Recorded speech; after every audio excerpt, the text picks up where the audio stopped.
Hello? Hello, and well, thank you all for coming. This is a very spectacular international gathering, and it's also a very timely gathering because it's sort of like the housing month, at least in Barcelona. I want to thank all the activists who are here from New York and professionals of housing who have come all the way, and the people from Barcelona who are here too. This event is a mix of people who have been part of this event to make it possible. Everyone has their translations. There's a number of people who put a lot of effort for this to happen. And from the Foundation of Sentit Comú is where I work, and that helps is the umbrella that puts all this together. The foundation is part of Barcelona Comú and Catalunya Comú. It feeds off both these political parties or political platforms, but at the same time it has sort of like an autonomous wave that the idea is for it to set the lines of thought, to be able to open up to spaces that might be politically more different or spaces that are politically more comfortable instead of framing them under political parties. So we decided to have this event under Sentit Comú, so it wasn't exclusively a Barcelona Comú event, and we could talk about housing all the way. And yeah, and I think we can start. Alfredo's going to be the person moderating the event, so I'll hand over the microphone to you. Okay. Can you hear me? Hello. Okay. Thank you, Elia. And I want to thank everyone, the panels, for being here, and also our special guest. We're now going to hear Ada Colau, the mayor for the last 2 terms for the last 10 years of incredible radical change in the city. She's going to make a speech for us about the experience of being the leader of the coalition, a grassroots movement that started from the street, and that after many battles, it has transformed the city for the good. And she's going to be doing a speech for us. Then we're going to be hearing the remarks of our guests, Claire Valdez, Latina Democratic Socialist Assemblywoman, who has just recently been elected.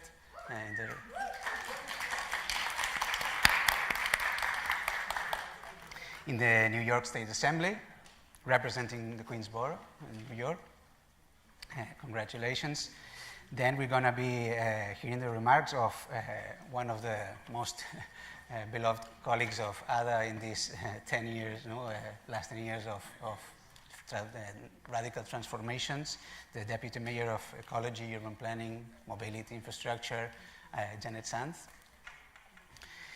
And then we're going to be also hearing the remarks of Cea Weaver, renowned director of Housing Justice for All, an important movement, tenant union movement in New York, which we have been hearing a lot for the last years, and we are eager to hear more now.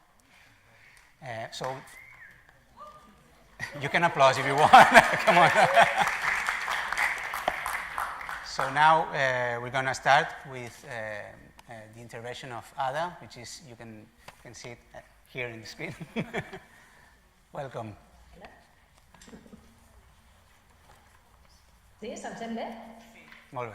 Can you hear me all right? Yes? Wonderful. I am hearing the translation. Just a second. I am hearing the translation.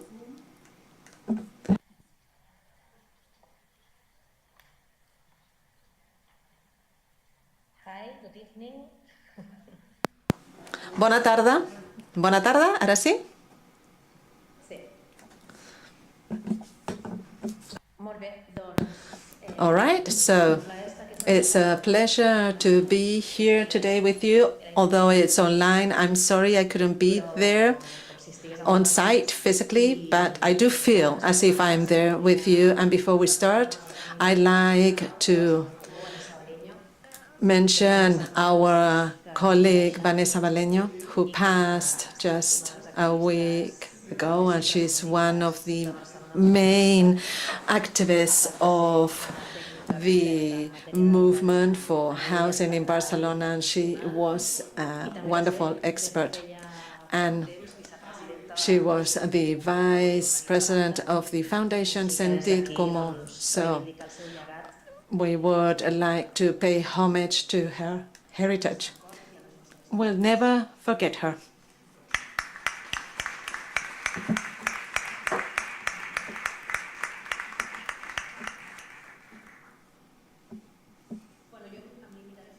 I just like to make a short presentation just to open up the discussion for this evening. I'd just like to remember where we come from. We arrived at the City Council in 2015, and for many years we had been activists in the area of housing, which is a key topic in any city. And of course, in Barcelona, we had been working at the grassroots, fighting against the banks and mass tourism that made our lives impossible, literally. And after many, many years of activism, there was an incredible citizen movement, and that drove us to move on politically to be the political party at the City Council of Barcelona. And we did win the election for the City Council in Barcelona against all odds. It wasn't easy. There were many barriers and contradictions and complications and challenges, but it was really a pride for me to be able to do what I had been doing as an activist, because I remember having held hundreds of meetings with the institutions and with the Barcelona City Council, with many people from the Socialist Party who was at the City Council most of the time in Barcelona. And I remember how the Socialist Party would say that it was impossible to stop the vulnerable families from being thrown out of their houses, how it was impossible to create coalitions to defend public housing, and they would say it was also impossible to have penalties against the real estate companies that would infringe the rights to housing.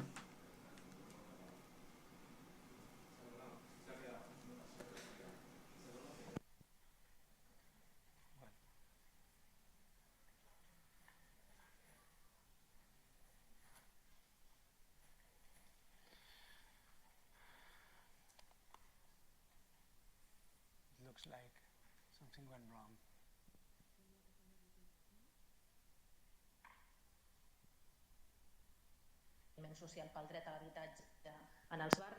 So we were working for the right of housing, and we showed that this was possible. And we were able to create several cooperatives with more than 1,000 apartments that are rented by the City Council through this cooperativism movement. And this is a reality that exists already today, and that will be here forever, based on a city protocol. And we also created a unit that didn't exist before for real estate discipline. So we imposed many penalties and fines to real estate companies and banks that were trying to evict vulnerable families from their houses. So these are examples of things that we did and that we were told that were impossible. And this was possible because we were a political party that wanted to defend the right to housing. And also, those of us who were at the city council, based on our experience, we knew that the social movements for the right to housing were absolutely essential and indispensable. And we need to remember this because we were a minority party when we reached the Barcelona City Council, and we had everything against us. Nobody defended our policies.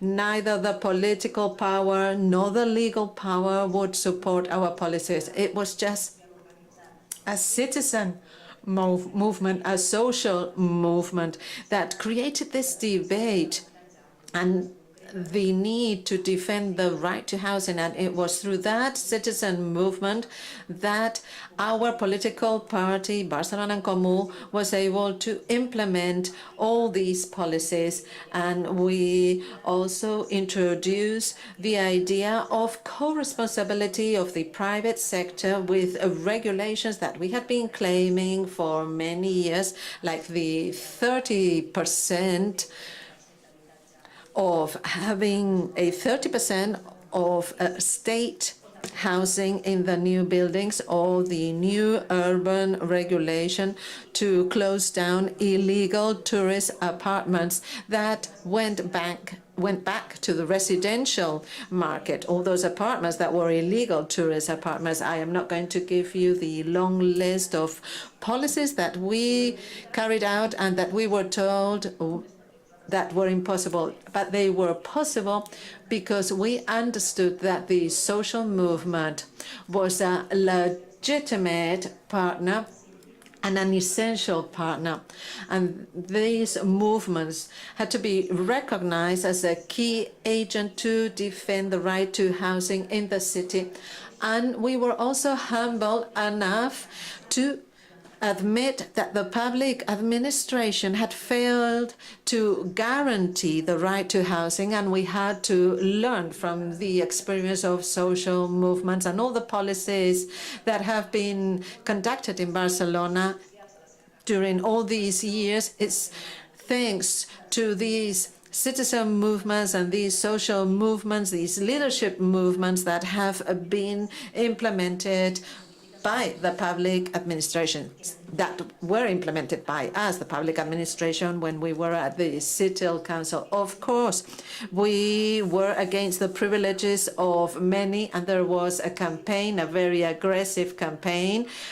Something like that had never been seen before, with fake news against us. There was a legal war against us with 20 legal suits against us that meant that Janet and Lucía Martín and myself and many other colleagues, many other councillors had to declare at the courts because of all these policies that we were implemented. But it was clear to us that we wanted to defend the general interest. And the last remark I'd like to share with you, and this is a common question that I get after this experience of 8 years at the City Council, because I'm told that housing is still a problem in Barcelona and it's still very expensive. So the question is, maybe you failed? Well, that's what the real estate industry and also the banking industry would like everybody to believe, that we have failed. But what I would say is that today in Barcelona, the paradigm has changed. And therefore, we have to continue fighting for the implementation of these policies, because now we have more public and social housing than ever, because the rules of the urban zoning game have changed. And what we need is a new scale,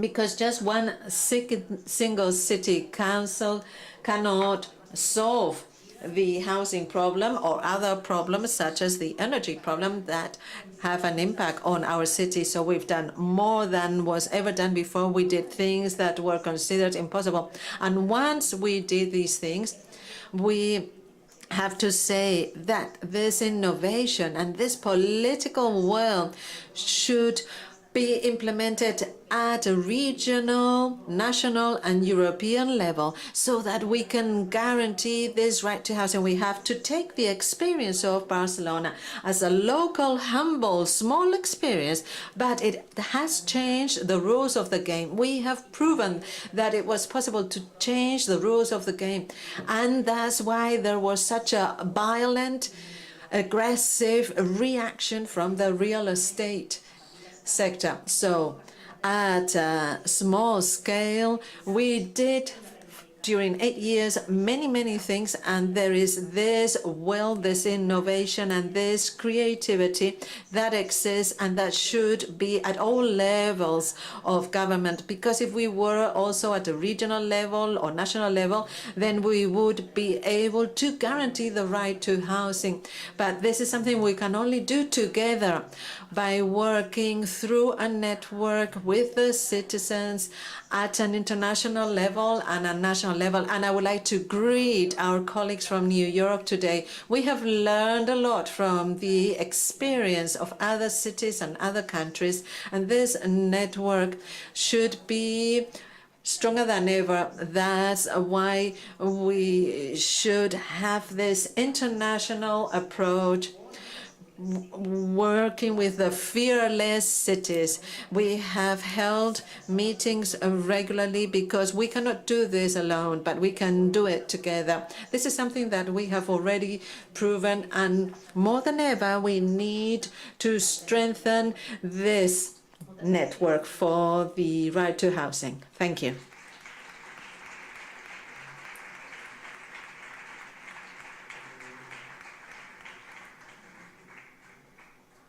Thank you for these kind words. I hope you can stay a bit to hear some of the remarks, and because we're going to be surely discussing about all the topics you just mentioned about the struggle for housing from the streets, from the institutions, and against a really cruel market and lobbyists that are always turning around everything we do. So thank you, and if you don't mind, I just wanted to lift some of the weight we have on our shoulders by reminding that there's this author in New York called David Madden, which wrote a book called In Defense of Housing. And the main thesis of this book is that the housing problem has never been solved. So when they throw at Ada and our government, have you solved the housing crisis? It's kind of cynical to do that, because it's a problem that historically has not been solved. So let's have an open mind to throw some new ideas and collaborate to hear innovation in this field. So I think it will be the best option in this debate. Maybe we can start first with Claire. I will throw you, there are many questions we thought in this debate about Barcelona mainly, but since you come from New York and you've just been recently elected, maybe we can deal with this matter we've been talking about, the difference between movement, right, and institution, because I've heard you come from the union movement, no, the workers' union, and maybe you can tell us a bit what is the division now that you are entering the institution, how you think you're gonna help the social movements in the streets with your recently elected position. Yeah, absolutely. Can everyone hear me? Yes. Okay, fabulous.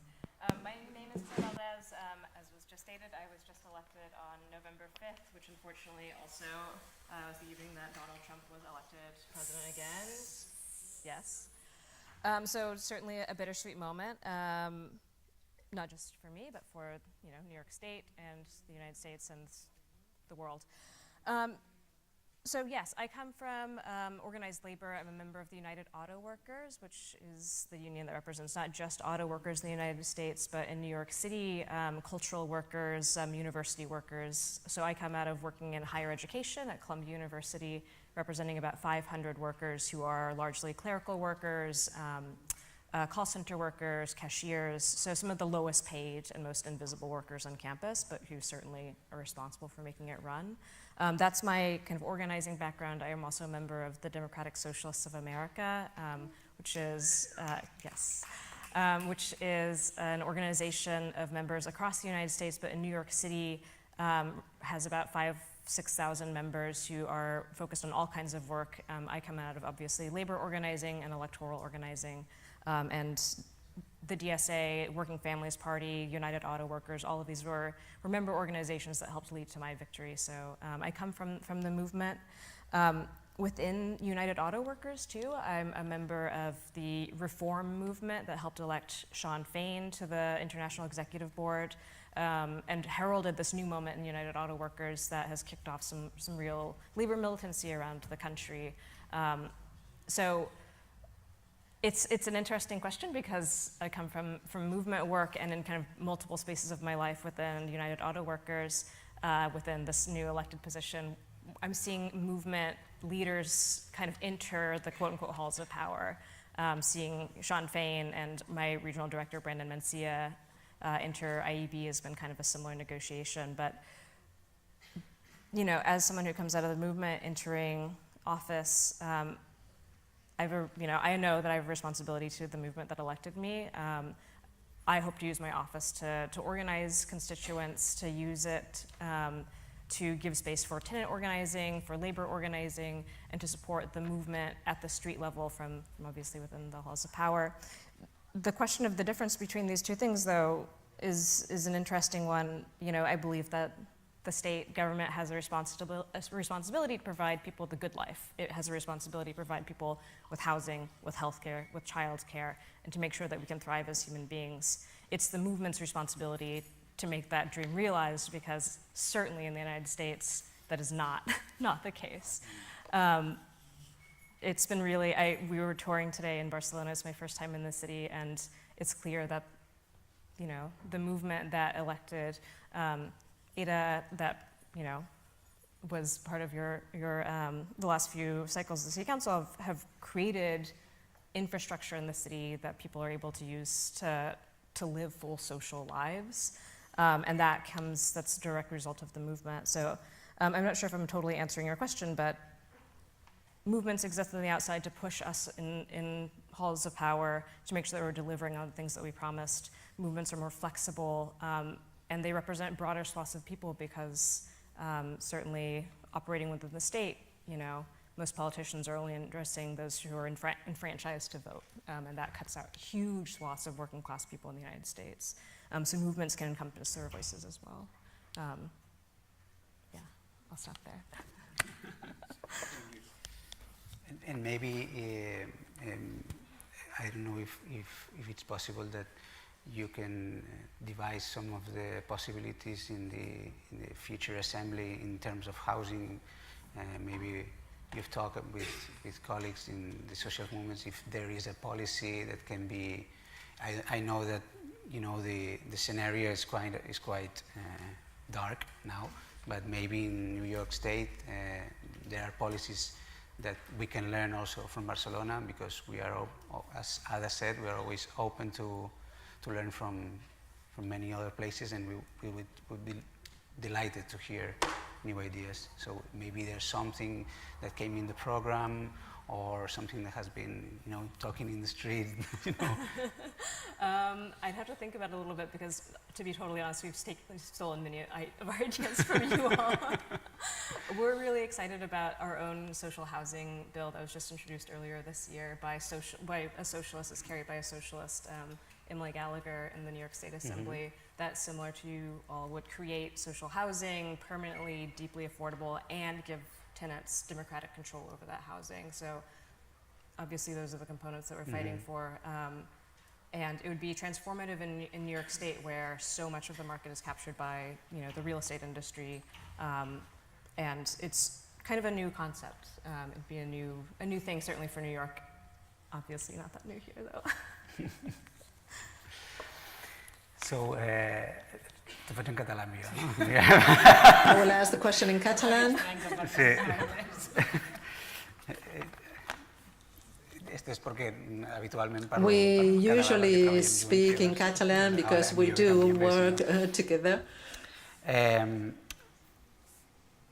Potser, com que Janet ets molt més experta La Janet en les is regles del joc a la ciutat, Janet is an expert in all the lobbies that were always against these policies and that wanted to control everything in the city. So the moment you arrived, I'm sure that there were many things that changed with regard to the rules of the game. And as Claire was saying, it is important to have new rules and new policies.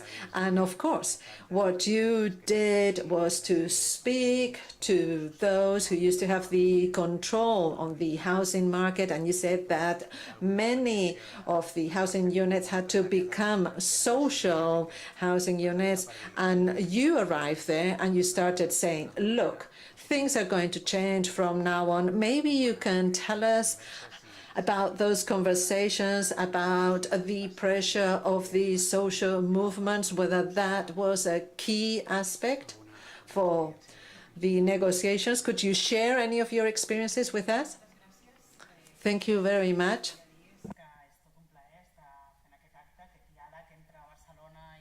I just wanted to say that it's a pleasure to be here with these colleagues from New York because we are living dark times because we've had this terrible victory of Trump in the US and we feel that this is a moment where we lose hope, but as Ada was saying, it's important to have an international collective movement, municipal movement that gives us some hope so we can have cooperation spaces that are fruitful for the future so that we can do away with all these monsters in the US, but that are also here in Europe, in Spain, and therefore we do need these partnerships, these international partnerships. And as Alfredo was saying, Ada has already given us a presentation of what it meant to have her political party, Barcelona and Comú, in the Barcelona City Council, and how there was this radical change in the political agenda because we needed new things to be done in Barcelona. And there is one thing that I always think about: what would have happened if we had won in 2015 the City Council of Barcelona? I am very aware of the limitations because we weren't able to change absolutely everything. But now I understand all the things that we were able to stop and change, because if we hadn't been there at the City Council, the current situation would be much more dramatic in the city. And one of the key aspects, and I had the responsibility during the 8 years in the City Council of the urban zoning, urban planning. This means planning public spaces and also defining the uses of these public spaces. And one of the worst things I faced was that all the land, the residential land in Barcelona, allowed to make any type of building, offices, a hotel, or housing. And of course, a city like Barcelona that is very touristy, because you know how important the tourist market is here, because it was promoted by the government, because tourism is an easy industry, and they were always thinking of the city from a tourist perspective. So Barcelona was full of hotels, full of tourist apartments, but it wasn't full of housing units. So you could have land used for offices, for a hotel, for anything. So one of the main things we did was to limit and prohibit in some of the neighborhoods in the city this free use of land. And this was the most terrible war that we lived at the city council. I received threats. I really received threats. I received at home threatening letters because I was limiting the tourist activity of the city, particularly in the city center. So we created an urban plan to protect housing. We said housing is the priority and nobody should be speculating with housing for tourism. However, the economic sectors always find a way to skip the rules. For example, they would do luxury apartments. So in parallel, we said that the main thing is to guarantee that nobody is left behind, that everybody has a right to housing. We wanted to stop evictions and we wanted to guarantee housing for the most vulnerable population groups. And the idea was to work together with the city because there were areas that needed to be transformed in the city because it was land that hadn't been developed yet. And when a developer came to my office and said, I want to create housing, but they wanted to create housing at a very high price, a price that we cannot pay and that we don't want to pay either. And the reply was no, if you want the city council to help you because you need the urban plan, we're going to have different rules. So at least 50% of the houses built have to be affordable. And in fact, we even reach a percentage of 70%, provided that there were other activities that allowed to balance those costs of the developer. So we had to strike the balance so that the price was fair for everybody.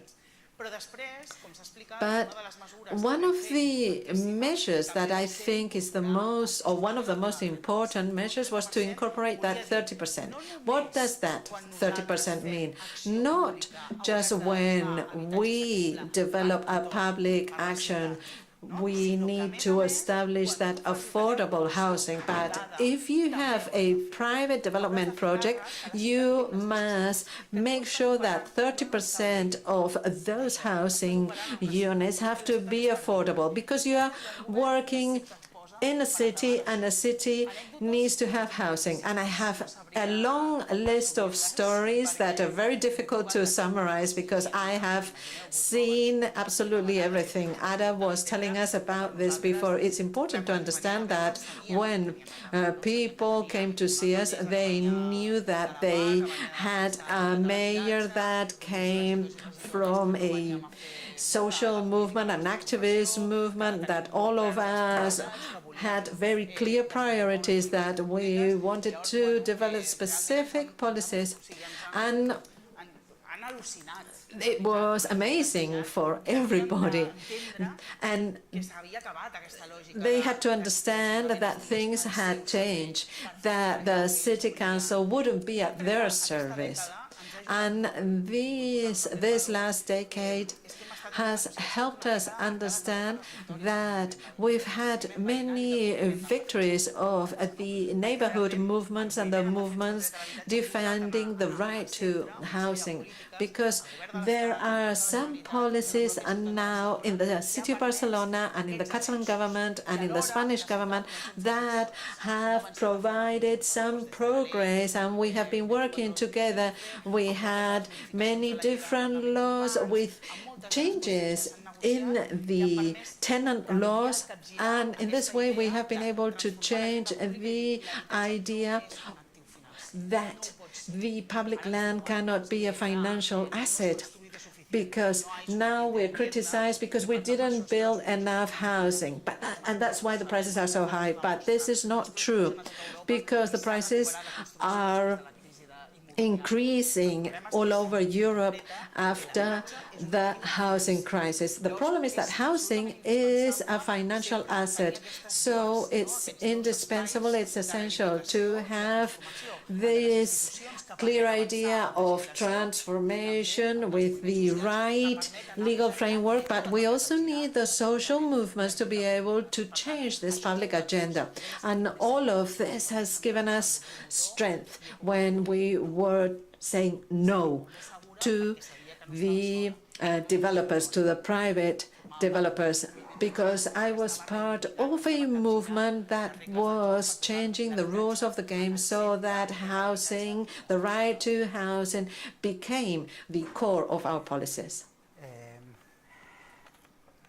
Ahora tengo que cambiar al inglés, vale. Now I need to switch to English.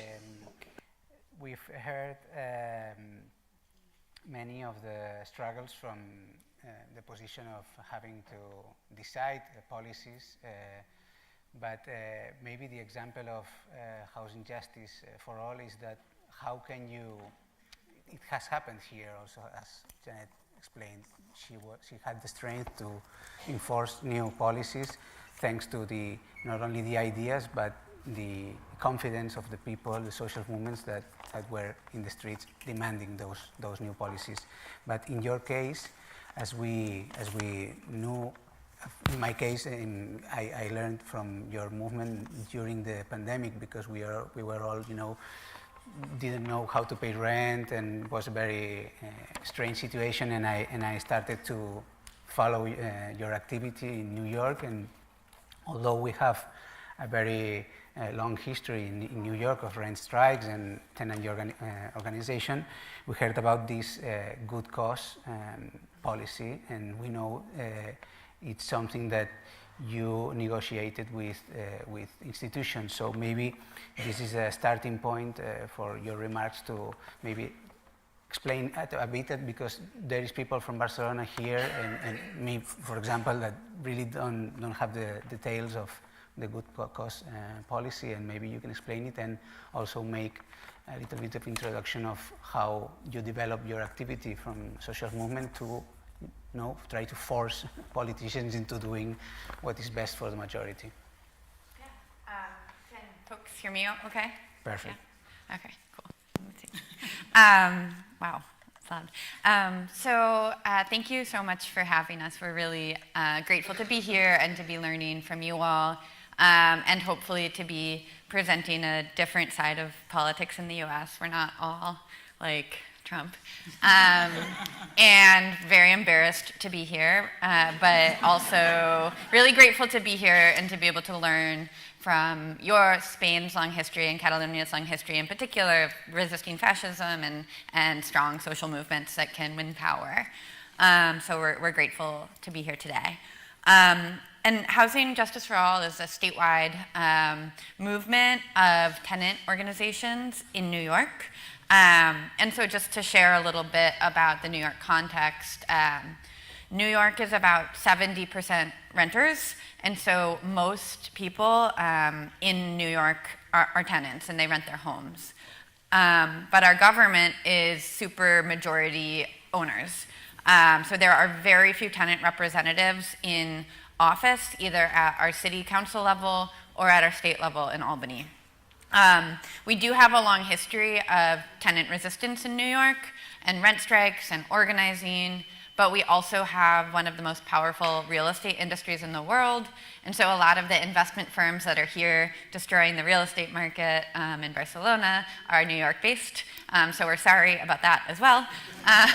Trump, no. Blackstone, no. But we're good. Us are good. So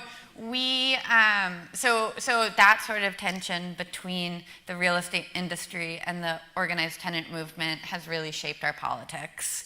And over the last 5 years, Housing Justice for All has really focused on this policy of good cause eviction, which grows out of our fight for rent control.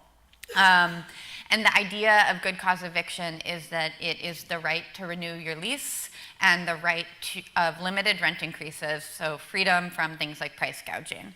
And the way that we think about good cause is is that good cause is a policy that organized renters can get the institutions to pass, but also once it passes, it gives us the tools to keep organizing and keep growing our social movements, because if tenants do have the right to renew their lease and their rental agreement, they have more security to join unions, to join the tenant union, to get organized with their neighbors. And so we really see the relationship between the institutions and the social movements as ones that, you know, they can strengthen each other.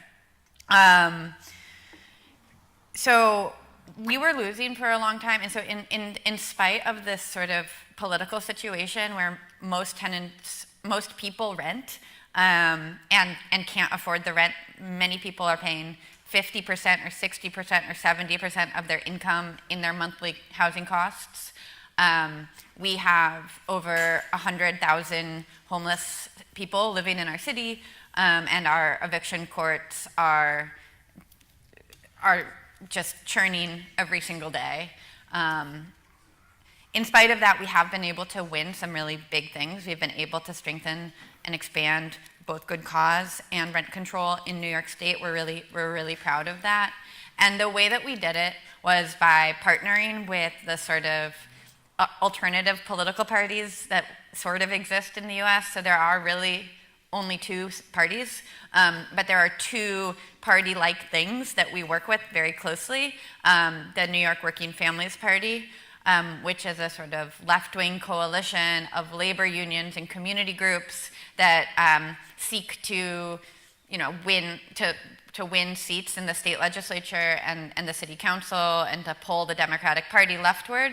And then the New York City Democratic Socialists of America, Claire, came out of both of these movements. And so we found that we could be really successful at passing strong tenant legislation despite our minority status in the legislature, if we could show that our majority tenant movement, you know, we are the majority, tenants are the majority, could win elections and take out pro-real estate Democrats.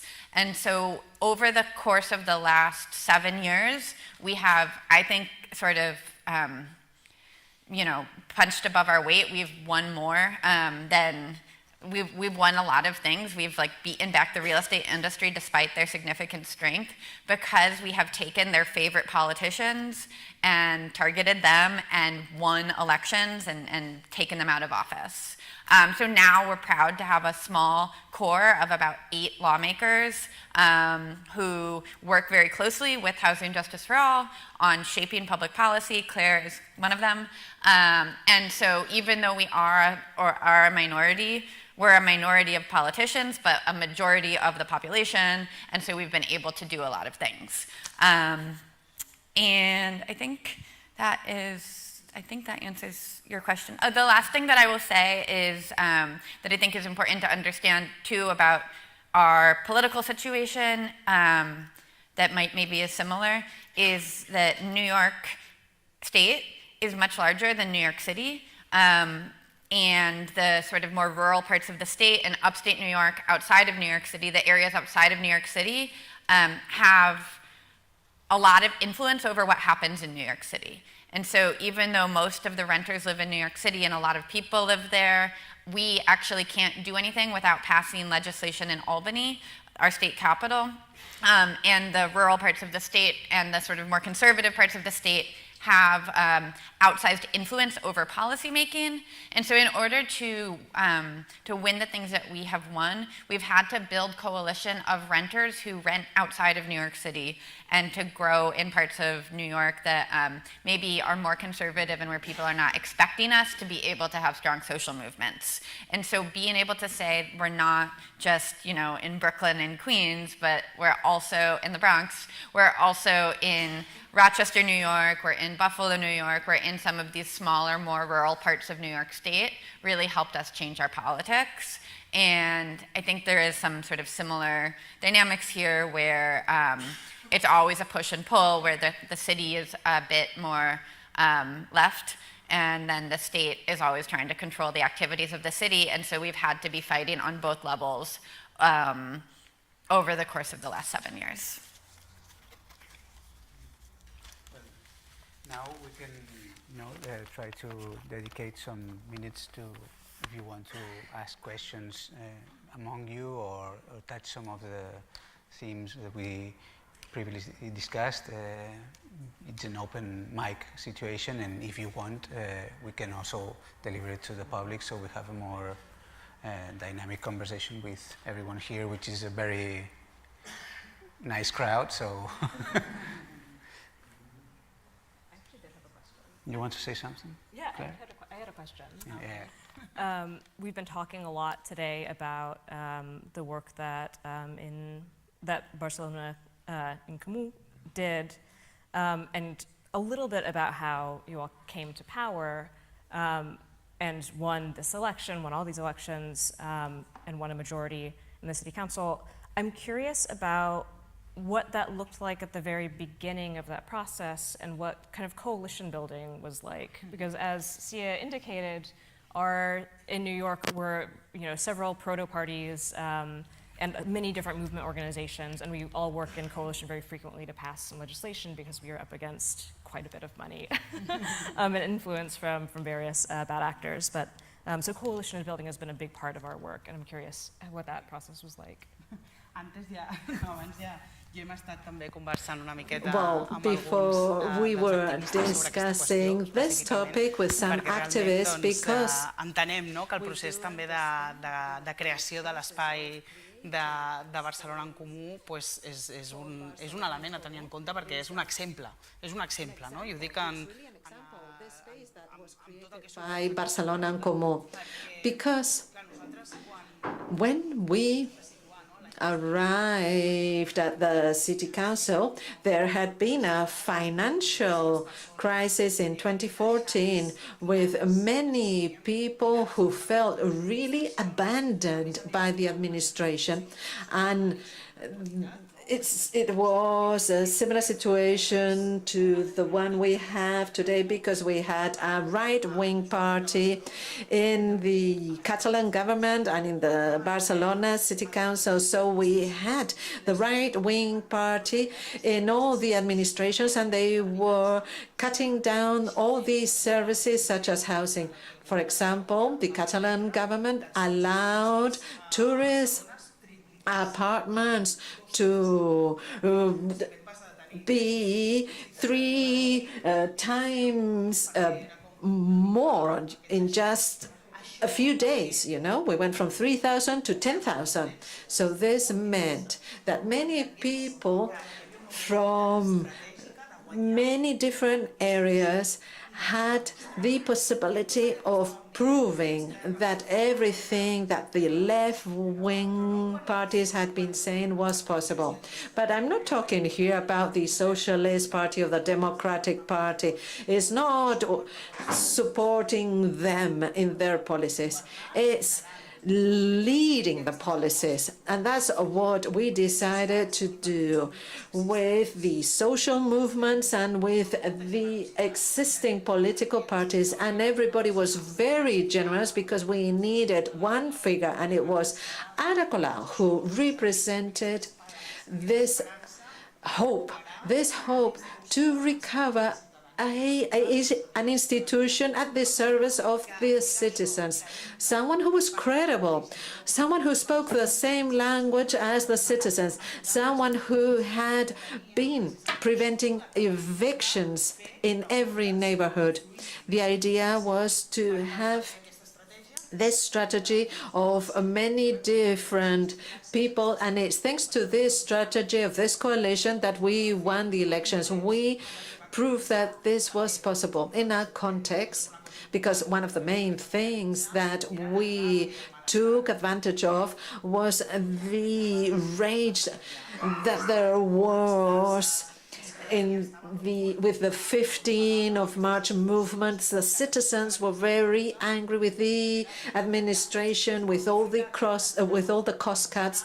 So we made the most of this social movement, and we recovered the noble sense of politics of being there for the citizens and explaining things to the citizens, telling them when things were possible or not, because the participative processes were not just to understand what could be done, but also what couldn't be done. And we would be able to say, look, we won't be able to do this, but we'll be able to do this other thing. And we would do this through participative processes with all the citizens. This was key to our success.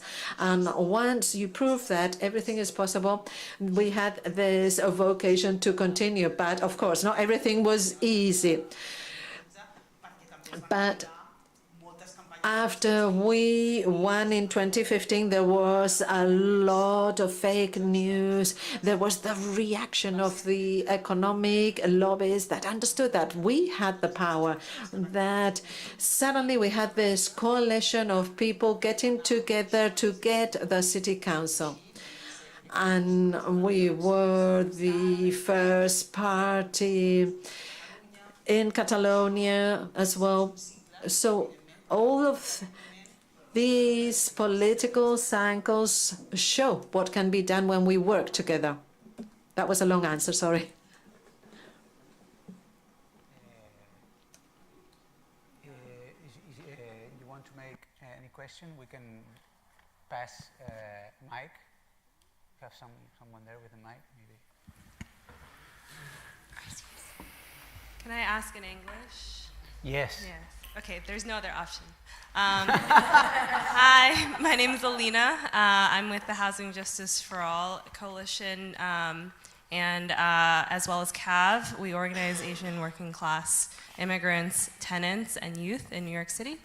And a question that I have is that kind of building off of Claire, your question about the opposition in New York and New York City, I am wondering if the real estate industry or the right is consolidated, and if they are in Barcelona, what is the shape of their consolidation? And do they have a unifying demand right now in this moment?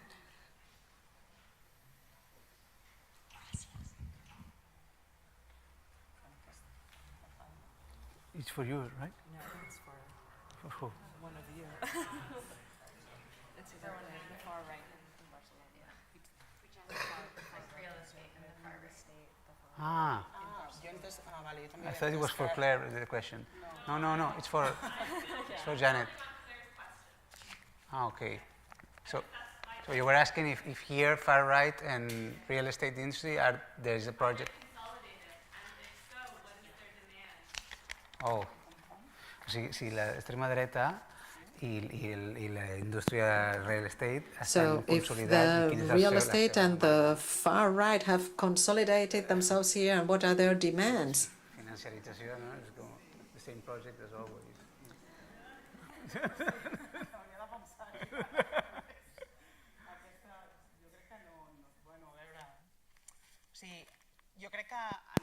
I think that in the case of the government, the right-wing party or the conservative parties are those that promote all the measures to guarantee the rights of the investment funds, of the speculative movements, and of the owners.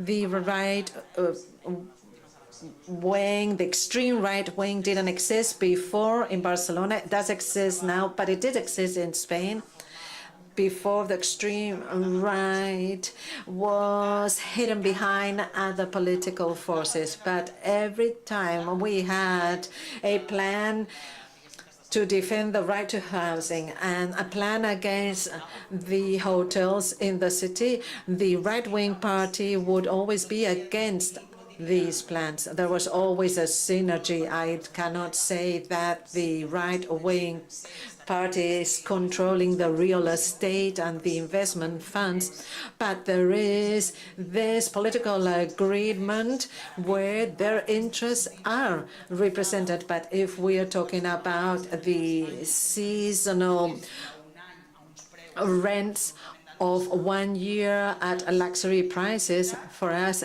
this is a priority to fight against this, but it's not a priority for the right-wing parties, the extreme right-wing parties that always defend wild capitalism, and they want to take housing and energy and all the important things for citizens. The extreme right does have a clear position. So there is this agreement in a way between these two forces, but we also have these international forces. So the real estate operators are not even local. In the past, they were local. Before you did have this link, but it's more of a monopoly where Barcelona is just like another city, like New York, Berlin, or Rome. So we have now the American Blackstone funds, investment funds that are operating here, and they're not local, but there is this synergy, of course, between the extreme right wing and the financial forces. I don't know whether you'd like to add anything to this. We want to hear here. My name is Renette, and I'm with New York City GSA, and I'm also a tenant organizer. And we find in New York, I want to know, how do y'all work with your labor, with your unions? In our place, we find it hard to bring labor into our movement because of the remney and the real estate. They have the big money. So I'm trying to figure out how do y'all work with the unions and other organizations to get to where y'all at?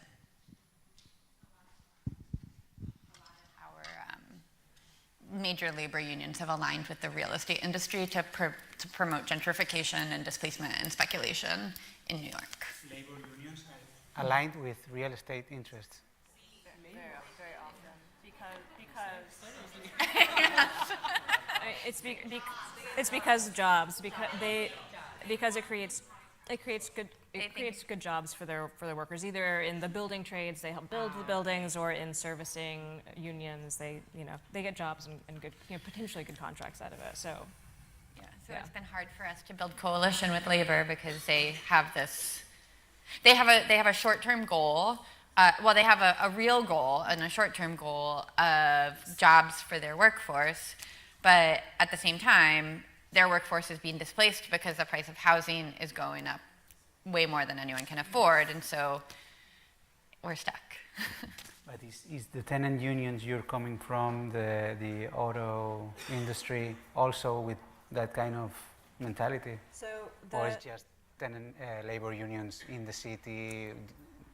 So my union, United Auto Workers, and particularly the region of the country that I'm a member of, is a very progressive union, and I would say there are only a few unions that are kind of aligned in that way, but UAW tends to sign on to things like the Green Social Housing Bill, to other kind of progressive legislation that kind of builds the working class as a whole and focuses less on, although we still focus on legislation that improves our members' lives directly, also uplifts all workers. So my union is a little bit of an exemption to the rule.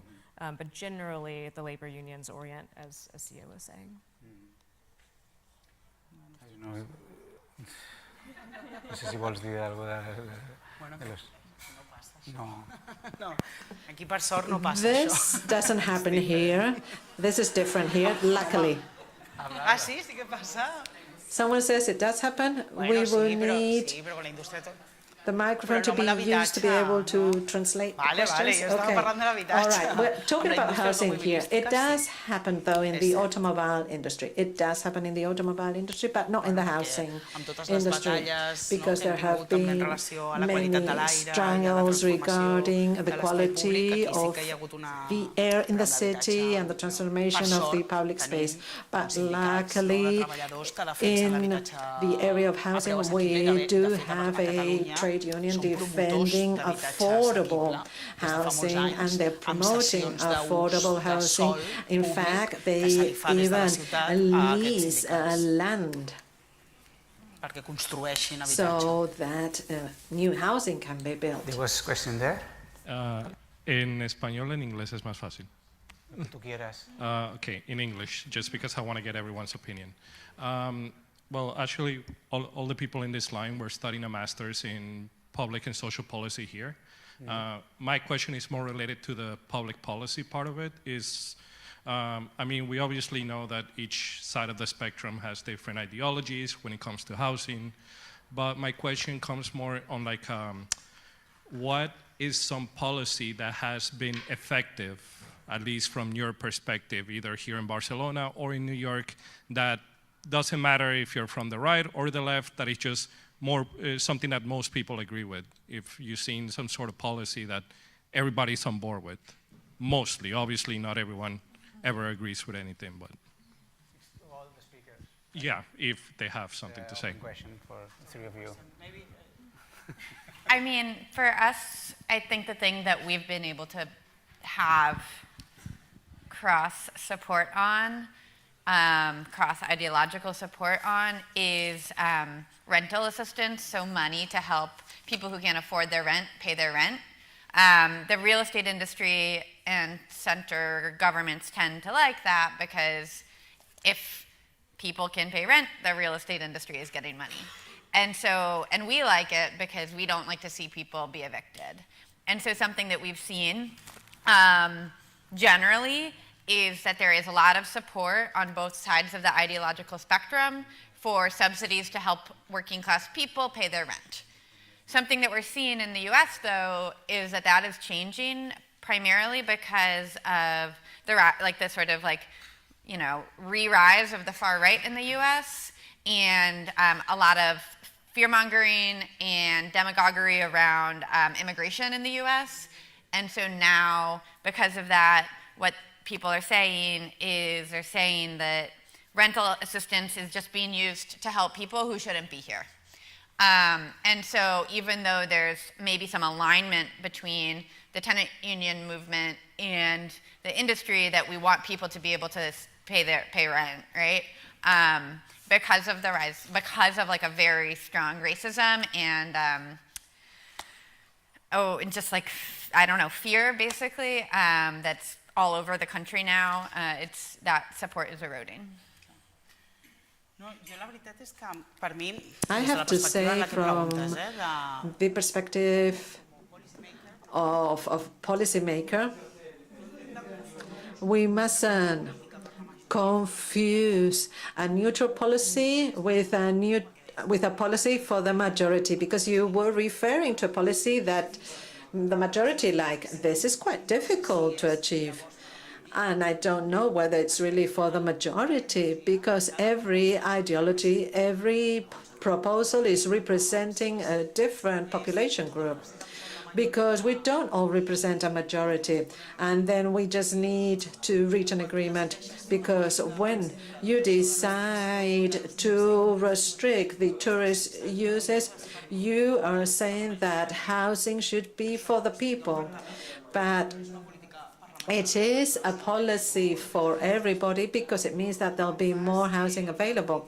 Or if you have a policy to restrict cars in certain areas of the city, who is driving, who is using cars? Because historically, cities have been planned for those who had the cars, usually white men who had the money to pay for a car, and whereas women and children and the elderly were excluded. So this could have been a policy for the majority, but of course the automobile industry was also involved. So many people were excluded from that policy. So a fair policy is different from a neutral policy. I'm against neutral policies, because neutral policies don't exist. And I think that when you are in politics, you just have to fight against injustice.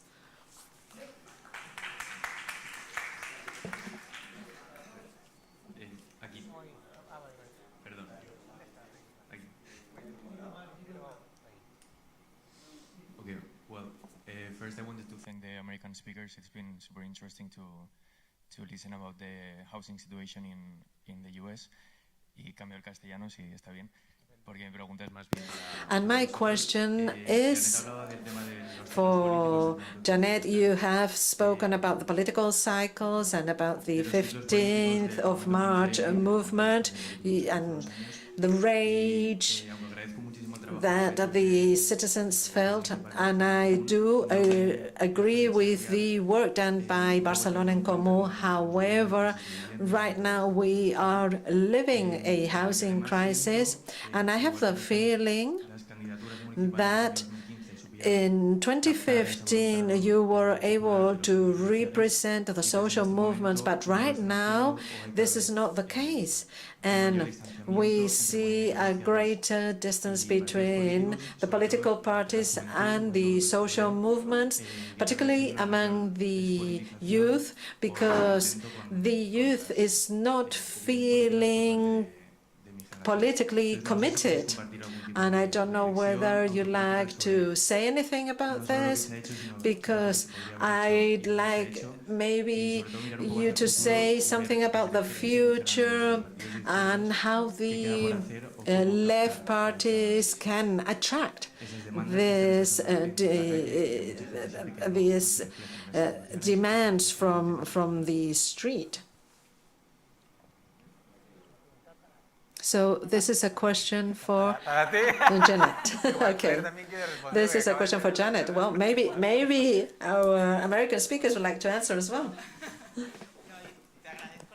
Thank you for your remark. I do think it's a remark that we all share in the political space, because it's obvious that the situation is a complex situation, and I think that is not just a question of a political cycle, because when you reach an institution, sometimes the daily life at the institution can be quite difficult. And of course, we need to be self-critical and understand all the things that we haven't been able to achieve.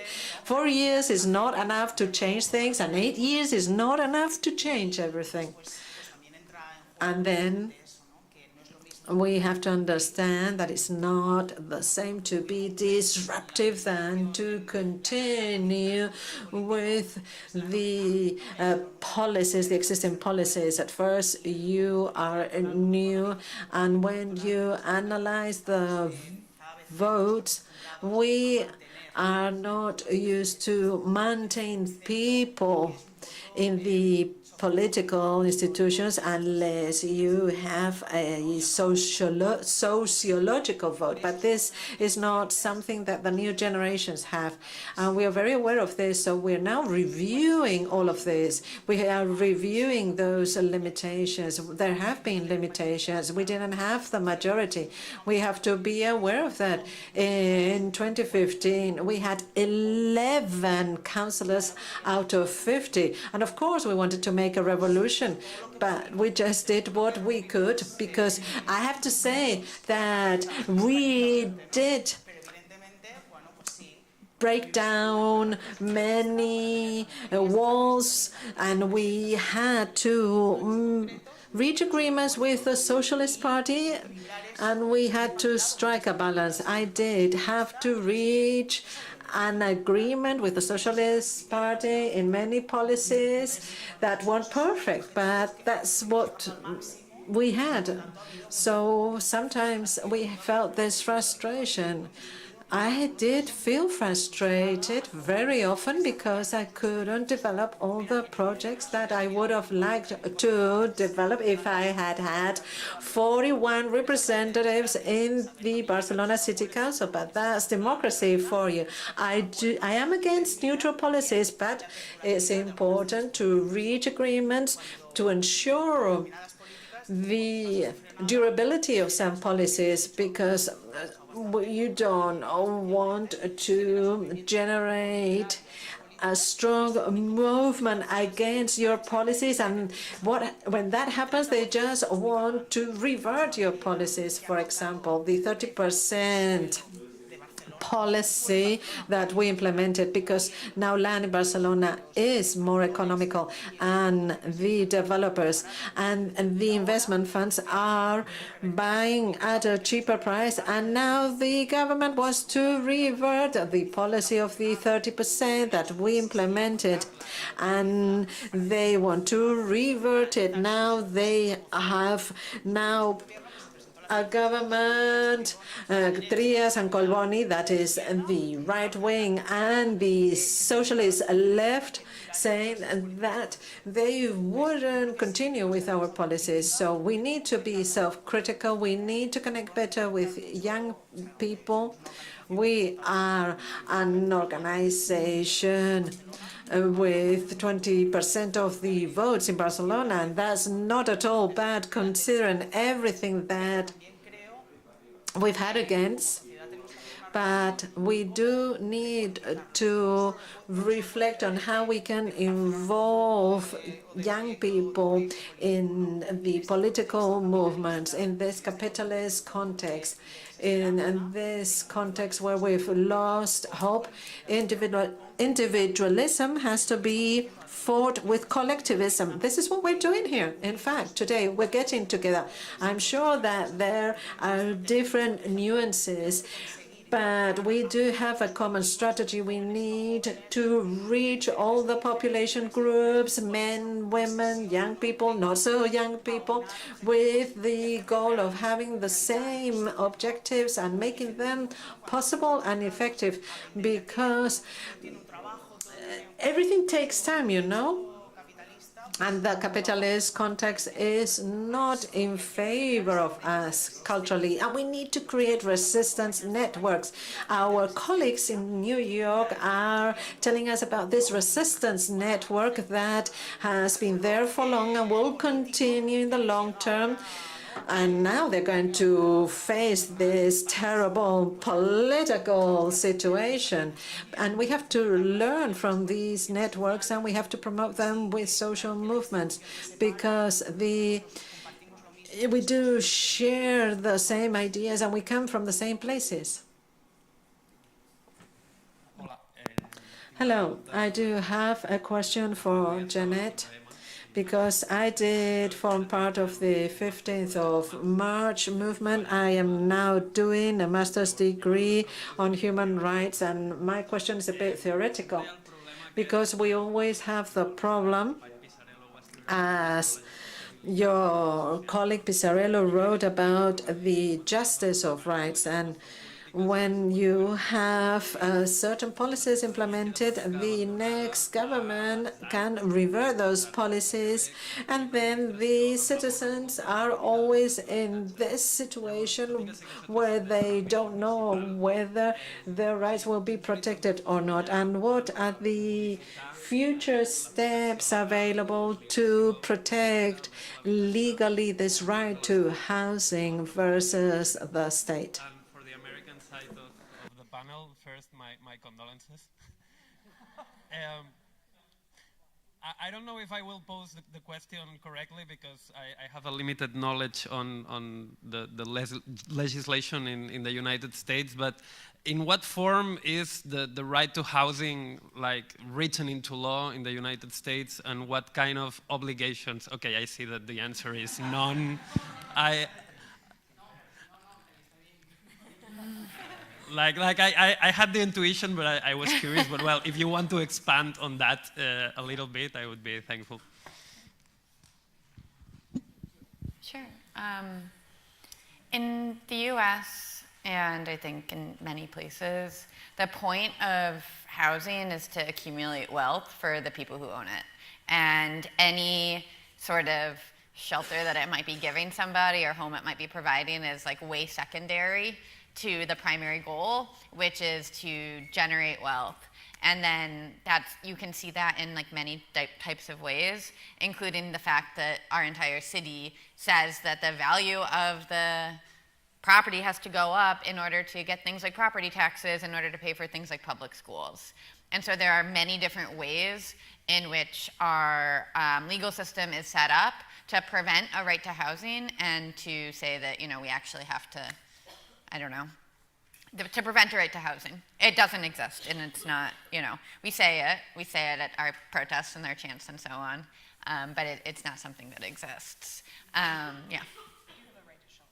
You do, so in New York we do have a right to shelter, which means that, the city will provide you somewhere to sleep that is inside, but barely inside, and those rights are basically under attack. And then we have sorts of other rights, like tenants have the right to renew their lease. And a lot of the policies that we're fighting for are things that sort of chip away at that wealth question and to bring the housing market closer to a right to housing, but it's not where we are today.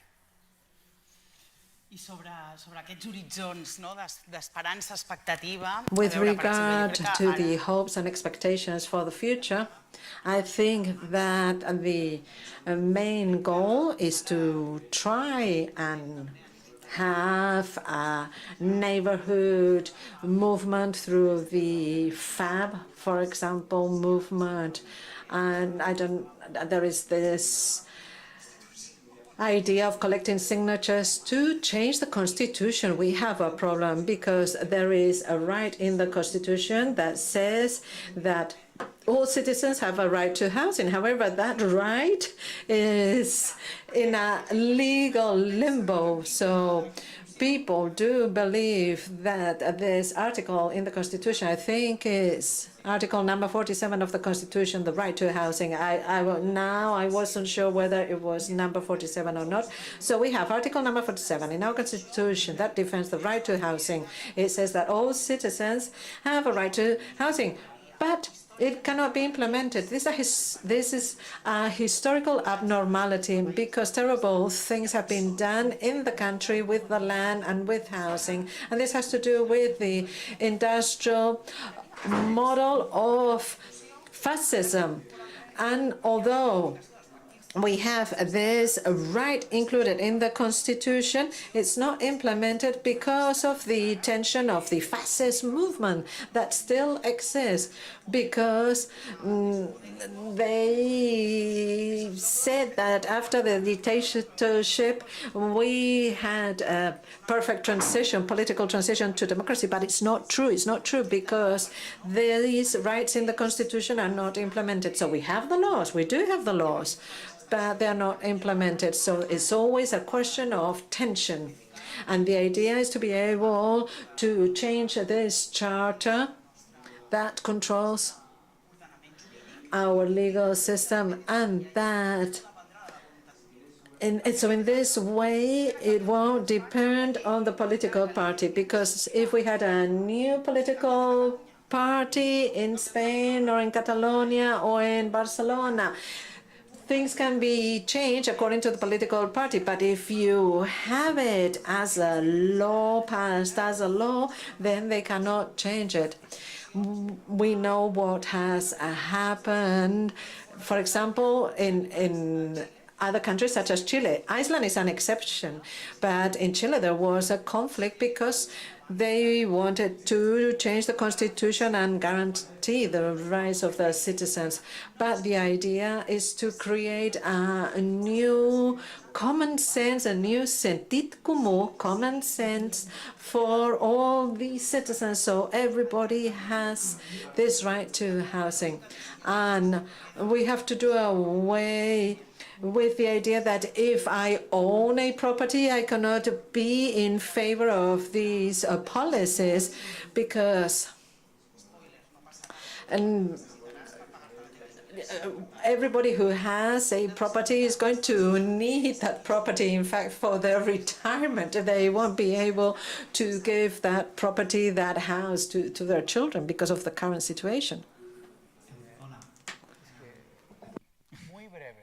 It has to be a very short question because we should be ending now.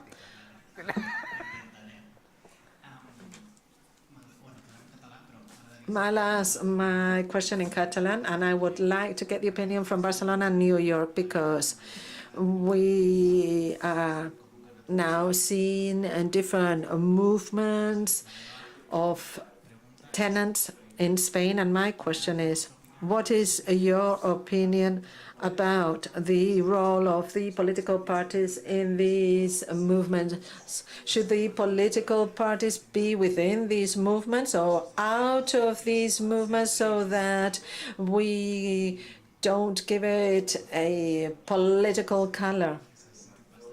And we've heard about the new strikes regarding tenants. How do you think this will evolve here? Maybe you have more experiences in New York with rent strikes. You can say very short answer about political parties, rent strikes. Maybe there's something there to learn. Very short. I don't know on the party question. I will say we started to win a lot more when we developed our relationship with the sort of proto-party structures in New York. It helped, but there are a lot of tensions still that are unresolved about what the relationship is with the political party, the people who we have elected tenants out of our movement into office, as you have as well here, and there are so many unresolved questions. In terms of rent strikes, they can be tremendously effective, and they can change the world, and they are hard, and they are risky, and so I think there's nothing more powerful than people taking economic action together like that, and it is not an easy thing to achieve. And I'm really excited to see what happens for y'all. It's really powerful and cool. So a big round of applause for our guests.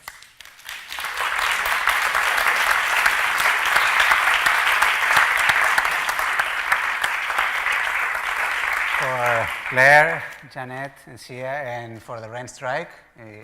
Hope it goes well, and thank you for coming, and thank you for the organization, for the translators, for Ada, that was recent before here, and for everyone coming from New York, and for the students of the Pompeu Fabra University and other universities coming here, thank you, and also people working here with technical elements.